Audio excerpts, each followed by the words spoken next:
আমরা এই দেশের মানুষকে এতই বিপদে পড়ছি যে আমরা আর্জেন্টিনা করতে হইব, আর্জেন্টিনার সাপোর্ট করতে হইব কি লেগে একটা লজিক দেখেন। আর্জেন্টিনার যে জাতির পিতা ম্যারাডোনা, এই ভদ্রলোকই তো জানে না যে এটা ফায়ার খেলা। আর দিয়ে গোল দিছে, এটা বিশ্বকাপ নিছে, এটা আবার হেরা গনে। আর্জেন্টিনা এই পর্যন্ত কাপ নিছে তিনটাই তো অবৈধ এক হিসাবে। একটা নিচে ব্ল্যাকমেল করিয়া, একটা নিচে আদ দিয়া, আর একটা নিচে প্লান্টিকে দয়ায়।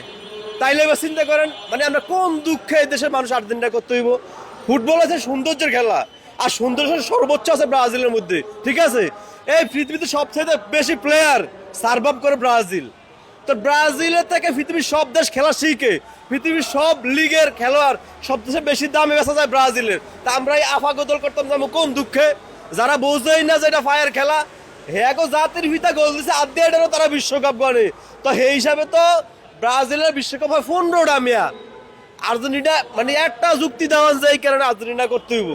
যারা এই দেশে আর্জেন্টিনা এমন করে না আবেগের বশত, তাড়াতাড়ি ব্যবস্থা আছে, আমরা ফর্ম পূরণ করি ব্রাজিলের, দুধ দিয়া গোসল করিয়া, বিভিন্ন বালা শরবত দিয়ে গোসল করিয়া আমাকে দল আয়েন, আমার তো ফর্ম আছে পূরণ করে দিব। আর হচ্ছে অর্থনৈতিক অবস্থা যদি একটু নিয়ম তাও সমস্যা নাই, আমরা যথেষ্ট স্বাবলম্বী যারা ব্রাজিল করি, ঠিক আছে। কারণ পুরা পৃথিবীতে ব্রাজিলের একটা ব্র্যান্ড, কথা আমার ক্লিয়ার বুঝছেন।